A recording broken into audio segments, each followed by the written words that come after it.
नमस्कार, सियासी गलियारा देख रहे हैं आप। आपके साथ मैं हूं साकिर सुमन। सियासी गलियारे में आज हम आपको रूबरू कराएंगे एक बार फिर से प्रदेश में सियासत का हाल किस तरीके से है और कैसे प्रदेश में लगातार एक दूसरे पर बयानबाजी की जा रही है, लगातार पॉलिटिकल रिएक्शन सामने आ रहे हैं।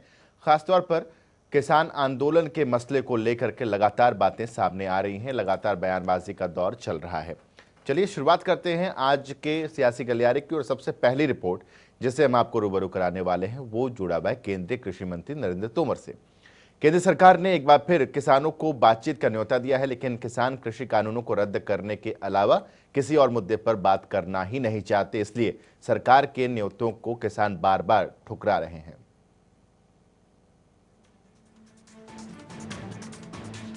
एक तरफ कृषि कानूनों के खिलाफ देश का किसान आंदोलनरत है, तो दूसरी तरफ केंद्र सरकार किसानों से बातचीत कर मसले को सुलझाना चाहती है, जिसको लेकर सरकार ने गुरुवार को एक और चिट्ठी लिखकर किसानों से बातचीत करने का न्योता दिया है। इस चिट्ठी में केंद्रीय कृषि मंत्रालय ने किसानों से बातचीत का समय और तारीख तय करने को कहा है। इस चिट्ठी में लिखा है कि भारत सरकार के लिए देश के सभी किसान संगठनों के साथ वार्ता का रास्ता खुला रखना जरूरी है। वहीं किसानों का रुख साफ है कि जब तक सरकार बिल वापस नहीं लेती तब तक वो प्रदर्शन जारी रखेंगे। हम चिट्ठी चुट्ठी का खेल नहीं खेलेंगे। अभी हमारे कानून रद्द करे हम घर नू चले जाएंगे। अगर हमारे लीडरों का आ गया सद्दा तो हम लाल किले 10 मिनट में पहुंच जाएंगे। बैरिकेड इनके कुछ नहीं करने। ये ऐसे काम नहीं चलेगा जितनी देर तक कोई मुस्तकिल हमें वो बात बना के नहीं देते, लिख के नहीं देते, कानून नहीं बनाते, हम बिल्कुल नहीं जाएंगे। वहीं इससे पहले भी किसानों ने सरकार के पिछले न्योते को ठुकरा दिया था। उन्होंने कहा था कि सरकार के प्रपोजल में दम नहीं, नया एजेंडा लाएं तभी बात होगी, क्योंकि सरकार किसानों की अनदेखी कर आग से खेल रही है, उसे जिद छोड़नी चाहिए। जो 5 राउंड पहले बात हुई, फिर 6वां राउंड पे जो बात हुई, उसी बार राउंड की चर्चाएं उसमें हैं केवल, और कुछ खास नहीं है। सरकार का रवैया अड़ियल है। सरकार ने कानून लेकर आई है, सरकार को बात करना है, सरकार को निर्णय लेना है। वहीं सरकार और किसानों की बातचीत के कई दौर बेनतीजा रहने के बाद सरकार किसानों से बातचीत की पहल कर रही है, जिसके लिए खुद केंद्रीय कृषि मंत्री नरेंद्र तोमर को भी आस है कि सभी किसान संगठन जल्द ही विचार विमर्श कर बातचीत को आएंगे।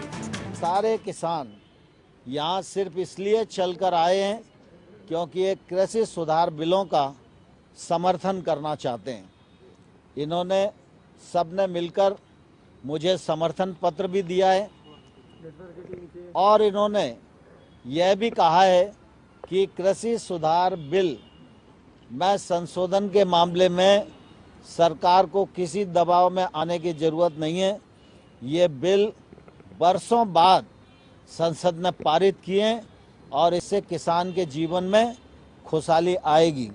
मैं इस अवसर पर किसान मजदूर संगठन के सभी पदाधिकारी कार्यकर्ता सबका हृदय से बहुत बहुत आभार प्रकट करता हूँ। सरकार को पता है कि किसानों का मसला बातचीत से ही हल होगा, इसलिए सरकार लगातार किसानों के साथ बातचीत की पहल कर रही है, लेकिन किसान कानूनों को रद्द करने के अलावा किसी और मुद्दे पर बात करना ही नहीं चाहते, इसलिए सरकार का न्योता बार बार ठुकराया जा रहा है। जनता टीवी के लिए अभिषेक सैनी की रिपोर्ट। इधर पंचकुला में मुख्यमंत्री मनोहर लाल चुनाव प्रचार के लिए पहुंचे थे, लेकिन लोकतंत्र पर राहुल गांधी के बयान पर उन्होंने ऐसा पलटवार किया जिसे सुनना बेहद जरूरी है।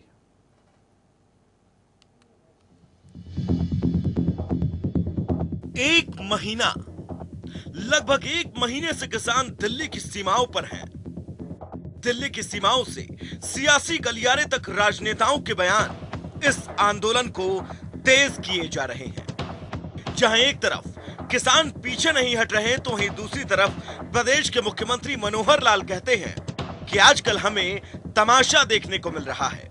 कृषि कानूनों को रद्द करवाने के लिए दबाव बनाया जा रहा है। लोग होते हैं, हताश लोग होते हैं, सत्ता हाथ में नहीं आई तो की सीमा तक चले जाते हैं, उनकी पहचान करनी पड़ेगी और उनको इसमें तभी उनको हम सबक सिखा सकते हैं जब उनको दूर रखेंगे। अब ये आजकल तमाशा हम देख रहे हैं ना कि ये कानून रद्द कराएंगे, दबाव, हम लोग बैठे हैं, इस कानून को वापस लो। मुख्यमंत्री ने लोकतंत्र को लेकर एक बयान दिया, जिस बयान के पीछे की वजह कांग्रेस के पूर्व अध्यक्ष राहुल गांधी थे। क्योंकि राष्ट्रपति को कृषि कानूनों पर ज्ञापन सौंपने के बाद राहुल गांधी कहते हैं कि भारत में डेमोक्रेसी नहीं है। इस बयान को सुनने के बाद मुख्यमंत्री मनोहर लाल का इस बयान पर जवाब भी सुनिए। इंडिया में कोई डेमोक्रेसी नहीं है। डेमोक्रेसी इंडिया में ये मतलब आपके इमेजिनेशन में हो सकती है, मगर रियलिटी में है नहीं। ये डेमोक्रेसी है क्या?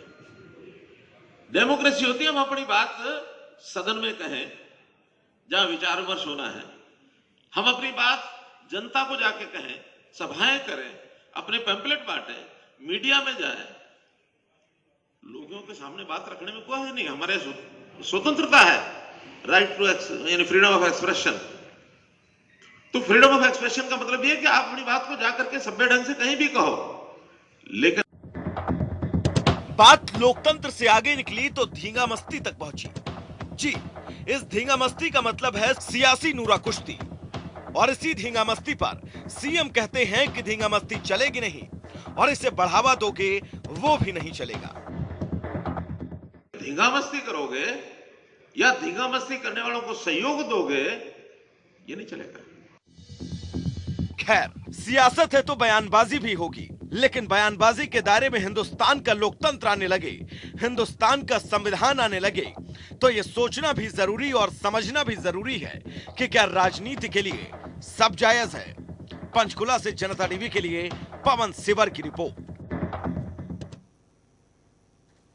और पंचकुला में जब मुख्यमंत्री चुनाव प्रचार कर रहे थे तो उस दौरान उनसे खास बातचीत की हमारे संवाददाता पवन सिवर ने।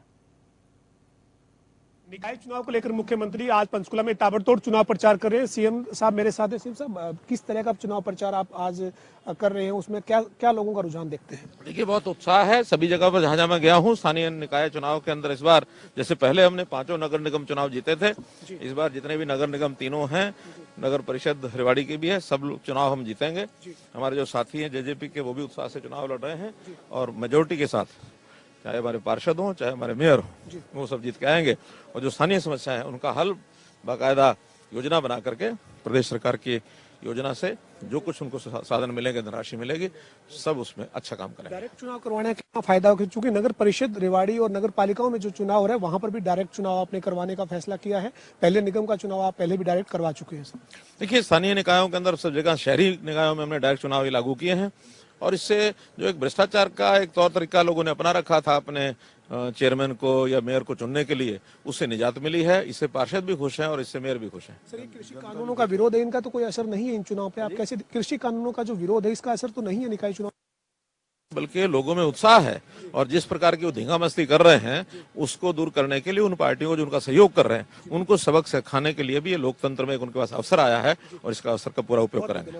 मुख्यमंत्री मनोहर लाल हमारे साथ है। सीएम साहब का ये कहना है कि जो कृषि कानूनों का विरोध हो रहा है उसका इन निकाय चुनाव पर कोई फर्क नहीं पड़ेगा, बल्कि लोगों में उत्साह है। लोग जो है वो ज्यादा से ज्यादा और अपना वोट डालकर इसका जवाब देंगे। वीडियो जर्नलिस्ट विजेंद्र सिंह के साथ पवन सिवर, जनता टीवी, पंचकुला।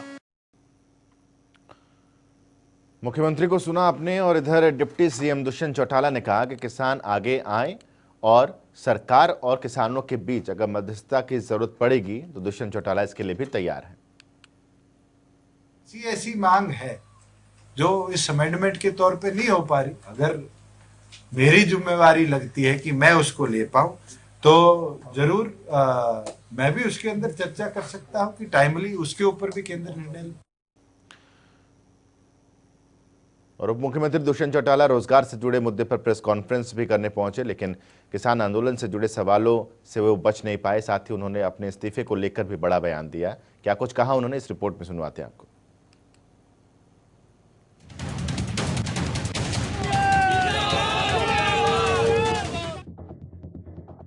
उप मुख्यमंत्री दुष्यंत चौटाला जब मीडिया से मुखातिब हुए तो कई मुद्दों को उन्होंने प्रदेश की जनता के सामने रखा।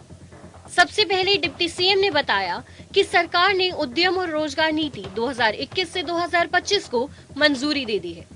इससे प्रदेश में रोजगार बढ़ेगा और आर्थिक व्यवस्था को मजबूती मिलेगी। जो हमारी 2021-25 Haryana enterprise and employment policy है, जो कल कैबिनेट ने भी जिसको मंजूरी दी है और जो आने वाले 5 सालों के लिए प्रदेश के रोजगार व्यवस्था को भी, आर्थिक व्यवस्था को भी और प्रगति को भी एक नई दिशा देने का काम करेगी। इन सबसे बड़े हरियाणा की सियासत में इस वक्त सबसे बड़ा मुद्दा है किसान आंदोलन का। प्रदेश के उप मुख्यमंत्री ने किसान आंदोलन पर बोलते हुए कह दिया कि आज तक कोई भी आंदोलन बिना बातचीत के खत्म नहीं हुआ। इस आंदोलन को खत्म करने के लिए किसानों को भी बातचीत के लिए आगे आना पड़ेगा। केंद्र ने भी उसके ऊपर लिखित में उनकी मांगों का जवाब दिया। 2-3 दिन पहले भी केंद्र ने वार्ता के लिए उनको बुलाने का काम किया है।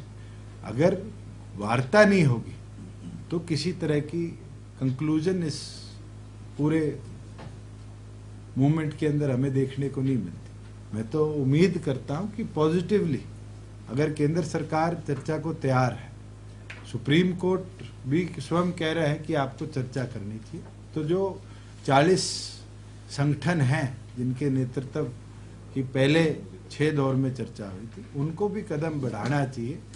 आज तक कोई भी एजिटेशन बिना चर्चा के समाप्त नहीं हुआ और मैं उम्मीद करता हूं कि अगले दिनों के अंदर, मैं टाइमलाइन दे दूं और कोई चर्चा को तैयार नहीं हो तो फिर आप आके कहोगे मैंने कहा था, अगले दिनों के अंदर जरूर चर्चा होगी और एक कंक्लूजन जगह देगी। अपने इस्तीफे पर बोलते हुए डिप्टी सीएम ने कहा कि जब तक हम किसानों को एमएसपी दे पाएंगे तब तक ही मैं कुर्सी पर बैठा हूं।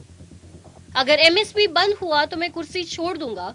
जिस दिन प्रदेश पर या किसानों पर आंच आएगी उस दिन इस्तीफा दे दूंगा। जहां हरियाणा प्रदेश की बात है, मैंने अश्योर कर रखा है कि जब तक हम एमएसपी दे पाएंगे तब तक हम यहाँ बैठे। जिस दिन मैं एमएसपी नहीं दे पाऊंगा मैं स्वयं रिजाइन कर दूंगा। साथ ही दुष्यंत चौटाला ने कहा कि मैं मानता हूं कृषि कानूनों में कई अमेंडमेंट होने चाहिए। केंद्र सरकार ने भी यूनियन के सुझावों को मानने का काम किया है। मैं ये मानता हूं कि इसके अंदर कई अमेंडमेंट्स होने चाहिए और उसके ऊपर हमने पहले भी केंद्र को सुझाव दिए हैं। केंद्र ने उन सुझावों को भी मानने का काम किया है। जो पत्र केंद्र की तरफ से आया था उसके अंदर भी वो सुझाव जो अलग अलग यूनियंस की ओर से भी सजेशंस थे उनको अडॉप्ट किया है। वही सरकार चलाने को डिप्टी सीएम ने कहा उनके ऊपर कोई दबाव नहीं है और स्टेबिलिटी के साथ सरकार चला रहे हैं। कुछ लोग कहते थे 100 दिन में सरकार गिर जाएगी, लेकिन आज 400 दिन हो गए हैं और आगे भी 5 साल सरकार चलाएंगे। ना तो दबाव है और दूसरी चीज, हम बड़ी स्टेबली गवर्नमेंट को चला रहे हैं। बहुत से लोग थे जो 30 दिनों में सरकार गिरने की बात करते थे, आज तो 400 से ऊपर दिन हो चुके हैं और बड़े स्टेबिलिटी के साथ प्रदेश के विकास के लिए अगले 5 साल सरकार चलाएंगे। कांग्रेस नेताओं के कृषि बिलों के विरोध में हस्ताक्षर पत्र राष्ट्रपति को सौंपे जाने के विरोध में गिरफ्तारी पर बात करते हुए दुष्यंत चौटाला कहते हैं कि जो कांग्रेस के नेता विरोध के लिए जा रहे थे उनसे पूछ लिया जाए खरीफ की फसल कौन सी है या रबी की फसल कौन सी है। कांग्रेसी जा रहे हैं ना, उनको इतना पूछ लो कि खरीफ की फसल क्या होती है, रबी की फसल क्या होती है। अगर जवाब दे दे फिर उसका जवाब दूंगा कि 2 करोड़ साइन किसी। प्रदेश में किसानों का आंदोलन इस वक्त हरियाणा की सियासत के चारों तरफ घूम रहा है। किसान मानने को तैयार नहीं और सरकार किसानों को बातचीत के लिए आगे आने की बात कह रही है। ये मसला जरूर उलझता जा रहा है, पर ये सुलझेगा कब, इसका इंतजार सभी को है। चंडीगढ़ से पवन सिंवर की रिपोर्ट। जी हाँ, मसला अपने आप में बहुत ही बड़ा होता चला जा रहा है, उलझता भी चला जा रहा है, पेचीदगियां भी बहुत सामने आ रही हैं। राजनेताओं की तरफ से सामने आने की भी बात की जा रही है, मध्यस्थता की भी बात सामने आ रही है कि वो करने को तैयार हैं, लेकिन सरकार की तरफ से भेजी गई चिट्ठी और उस चिट्ठी का रिएक्शन किस तरीके से आया है ये हमने आपको दिखाया। आगे आने वाले वक्त में जब कोई बैठक सिंघू बॉर्डर पर किसानों की तरफ से होगी, उस बैठक के बाद प्रेस कॉन्फ्रेंस जब वो करेंगे तो वो बताएंगे कि आगे की रणनीति क्या है। उस रणनीति पर भी सबकी नजरें रहने वाली है, क्योंकि ये बेहद अहमियत रखने वाला एक पल है जहां पर सरकार ये चाह रही है कि बातचीत कीजिए, लेकिन किसान ये कह रहे हैं कि तीनों कानूनों को आप वापस लीजिए, उसके बाद ही बैठक होगी, क्योंकि बैठक दर बैठक सेम बातें रिपीट हो रही हैं। आगे बढ़ते हैं, बात कांग्रेस की करते हैं। कांग्रेस की अंदरूनी कलह किसी से छुपी हुई नहीं है।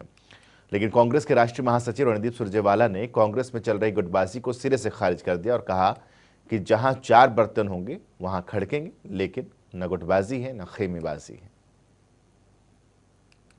सोनिया गांधी की कांग्रेस एक ही कांग्रेस है, वो है राहुल गांधी और प्रियंका गांधी की कांग्रेस। ये आवाज है कांग्रेस के राष्ट्रीय महासचिव रणदीप सिंह सुरजेवाला की, और उनकी जुबान से निकले ये शब्द ये बताने के लिए काफी है कि पार्टी में वाकई सब कुछ ठीक नहीं है। क्योंकि अगर ऐसा होता तो शायद सफाई न देनी पड़ती कि कांग्रेस किसकी है, और ना ये बताना पड़ता कि कांग्रेस की असल कमान किसके हाथ में है। यकीन नहीं होता? एक बार फिर से सुनिए। वो है सोनिया गांधी की कांग्रेस। एक ही कांग्रेस है, वो है राहुल गांधी और प्रियंका गांधी की कांग्रेस। बात सिर्फ ये बताने की नहीं थी कि पार्टी में चलती किसकी है। बात ये है कि कांग्रेस में लंबे समय से चली आ रही गुटबाजी किसी से छुपी नहीं है। फिर उस गुट का नाम कुछ भी हो, और नौबत यहाँ तक आन पड़ी है कि सुरजेवाला को साफ करना पड़ा कि हरियाणा में ना हुड्डा गुट है, ना सैलजा गुट है, और ना ही रणदीप सुरजेवाला का कोई गुट है। अगर कोई गुट है तो वो है सोनिया गांधी और राहुल गांधी का। ना तो यहाँ कोई भूपेंद्र सिंह हुड्डा जी का ग्रुप है, ना शैलजा जी का ग्रुप है, ना रणदीप का ग्रुप है। केवल और केवल सोनिया गांधी और राहुल गांधी जो हैं एक ही फैक्शन है हमारे यहाँ, और वो है हाथ का पंजा। माना गुटबाजी नहीं है, माना कोई गुट नहीं है, माना सब एक है, कांग्रेस एक है। इन सब से इतर रणदीप सिंह सुरजेवाला के एक और बयान को सुनिए। वो खुद कह रहे हैं कभी मनमुटाव हो जाता है, जहां 4 बर्तन होंगे तो खड़केंगे ही। ठीक है, थोड़ा बहुत वैचारिक मतभेद कभी कभी हो जाता है परिवार में। जिसके यहाँ बर्तन होंगे जी खड़के होंगे उसी के, जिसके हो गए ही नहीं घर में उसके कहाँ खड़केंगे जी। तो कभी कभी हो जाता है वैचारिक मतभेद। कांग्रेस एक ऐसे दौर से गुजर रही है जहां उसे अपने आप को स्थिर करने की जरूरत है, क्योंकि ये किसी से नहीं छुपा है कि कांग्रेस पिछले कुछ सालों से सिर्फ और सिर्फ गुटबाजी के झूले ही झूल रही है। और अब वो वक्त शायद आ गया है जब कांग्रेस को इस झूले में ब्रेक लगाने की जरूरत है। जनता टीवी के लिए अंबाला से हरप्रीत सिंह की रिपोर्ट।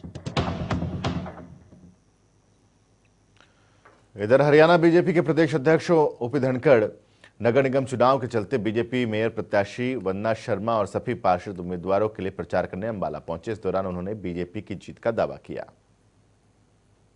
इस संकल्प के साथ आगे बढ़े हैं कि इस ऐतिहासिक शहर की ऐतिहासिक विरासत के साथ साथ फिर से व्यापार का बड़ा हब, एक जीने योग्य जिसको शहर कहते हैं, ऐसा संजीवन शहर, एक स्मार्ट सिटी, एक स्वच्छ शहर, और इसकी औद्योगिक जो ऊंचाइयां थी साइंटिफिक उद्योगों की, उनको फिर से प्राप्त करे। उस सपने के साथ मेरी टीम यहाँ चुनाव में उतरी है। बाकी लोग भी उतरे हैं, लेकिन वो अपनी व्यक्तिगत राजनीति के लिए उतरे हैं। लेकिन भारतीय जनता पार्टी की जो टीम उतरी है वो अंबाला के विकास के लिए उतरी है, और निश्चित रूप से मुझे लगता है कि अंबाला का भरोसा भारतीय जनता पार्टी की टीम पर रहेगा। वो हमारे मेयर उम्मीदवार वंदना शर्मा जी को और हमारे सभी पार्षदों को यहाँ से विजयी बनाएंगे।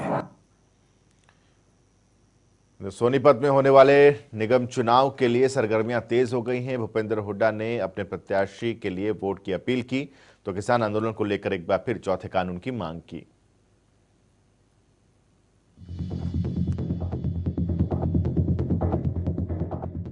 सोनीपत बनने के बाद से पहली बार यहां नगर निगम चुनाव होने जा रहे हैं, और इसी के चलते सभी पार्टियां अब अपने पक्ष में वोट डलवाने के लिए एड़ी चोटी का जोर लगा रही है।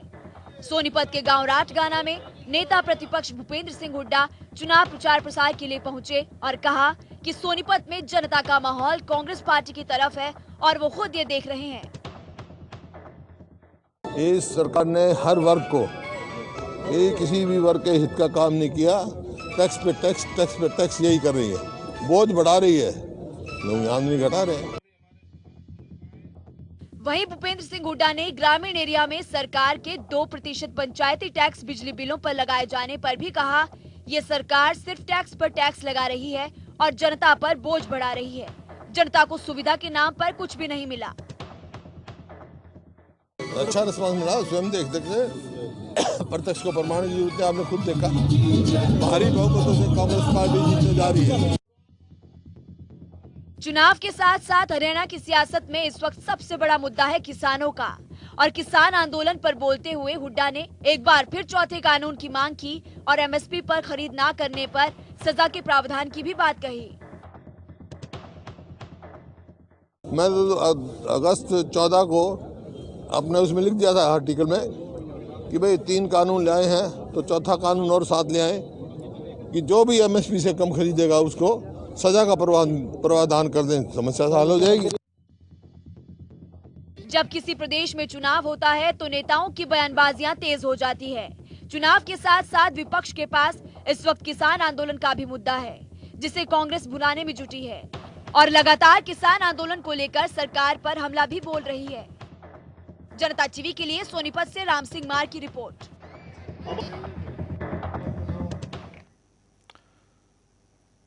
और आपको रूबरू कराते हैं राहुल गांधी की उस रिपोर्ट से, जिसमें आप देखिए किस तरीके से जब राहुल गांधी आज कांग्रेस के इस पैदल मार्च में भी शामिल हुए, उसके बाद राष्ट्रपति से भी मुलाकात की, ज्ञापन भी सौंपा, ज्ञापन सौंपने के बाद प्रेस कॉन्फ्रेंस की और बहुत सारी बातें उनकी तरफ से की गई।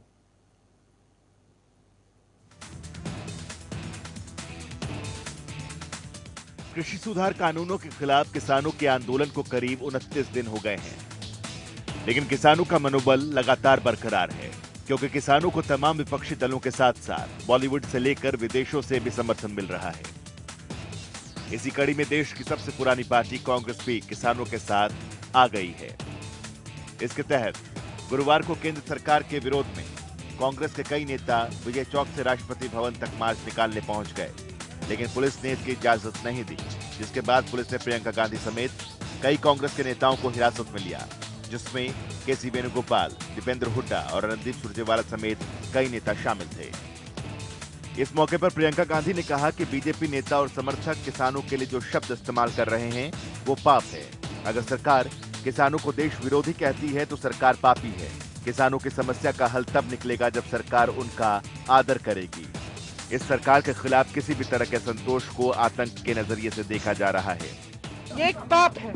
अगर सरकार इनको देशद्रोह कह रहा है तो सरकार पापी है। किसान का बेटा होता है, आप सब जानते हैं, किसान का बेटा होता है। तो किसानों की जो आवाज ठुकरा रहा है, जो नहीं सुन रहा है, जो अपनी जिद पे अड़ा हुआ है, जबकि देश का अन्नदाता बाहर बैठा हुआ है ठंड में, महीनों से बैठा, 1 महीने से बैठा है, तो आप बताइए, तो आप बताइए उस सरकार के दिल में क्या जवान के लिए, क्या किसान के लिए कोई आदर है कि सिर्फ अपनी राजनीति का आदर है, अपने जो पूंजीपति मित्रों हैं उनका आदर है। वहीं दूसरी तरफ कांग्रेस के राहुल गांधी और गुलाम नबी आजाद ने राष्ट्रपति से मिलकर किसानों के मामले में दखल की मांग की और राष्ट्रपति भवन से निकलने के बाद राहुल गांधी ने कहा कि किसान, छोटे व्यापारी देश की अर्थव्यवस्था की रीढ़ हैं। अगर कृषि व्यवस्था को छेड़ा जाएगा तो इसका असर पूरे देश पर पड़ेगा, इसलिए ऐसे कानूनों को वापस लेना चाहिए। प्रधानमंत्री सिर्फ 2-3 लोगों को फायदा पहुंचाना चाहते हैं। प्रधानमंत्री को ये नहीं सोचना चाहिए कि किसान और मजदूर घर चले जाएंगे, नहीं जाएंगे। जब तक ये कानून वापस नहीं लिया जाएगा, जॉइंट सेशन कीजिए और कानून को एकदम वापस लीजिए, क्योंकि किसान वापस नहीं जाने वाला है। और हम सब, विपक्ष की सब पार्टियां किसानों के साथ, मजदूरों के साथ खड़े हैं और खड़े रहेंगे। और नरेंद्र मोदी किसके लिए काम कर रहे हैं वो मैंने आपको बता दिया। उनके 2-3 आसपास के क्रोनी कैपिटलिस्ट हैं जिनको वो पूरा का पूरा हिंदुस्तान पकड़ा रहे हैं। ये रियलिटी। वहीं प्रियंका गांधी को हिरासत में लिए जाने पर राहुल गांधी ने कहा कि आज देश में लोकतंत्र नहीं बचा है। पीटना और हिरासत में लेना इस सरकार का काम बन गया है। सरकार की इन नीतियों की वजह से देश में किसी युवा को नौकरी नहीं मिलेगी। छोटे व्यापार खत्म हो जाएंगे। मोदी क्रोनी कैपिटलिस्ट के लिए पैसा बना रहे हैं। जो भी उनके खिलाफ खड़े होने की कोशिश करेगा उसे आतंकी करार दिया जाएगा, फिर चाहे वो किसान हो, मजदूर हो या फिर आरएसएस के प्रमुख मोहन भागवत ही क्यों ना हो। ये कौन सी देश की बात कर रहे हो? डेमोक्रेसी या मतलब कौन से देश की बात कर रहे हो? इंडिया की बात कर रहे हो? इंडिया में कोई डेमोक्रेसी नहीं है। डेमोक्रेसी इंडिया में ये मतलब आपके इमेजिनेशन में हो सकती है, मगर रियलिटी में है नहीं। अगर प्रधानमंत्री जी ने कानून वापस नहीं लिए, सिर्फ बीजेपी को नहीं, सिर्फ आरएसएस को नहीं, देश को नुकसान होने जा रहा है। जी हाँ, तो इसी के साथ आज के सियासी गलियारे में बस इतना ही। अब आपसे कल के दिन मुलाकात करेंगे कुछ नई बातों के साथ, कुछ नए सियासी खबरों के साथ। फिलहाल दीजिए इजाजत, नमस्कार। छोटा सा ब्रेक, खबरों का सिलसिला जारी रहेगा।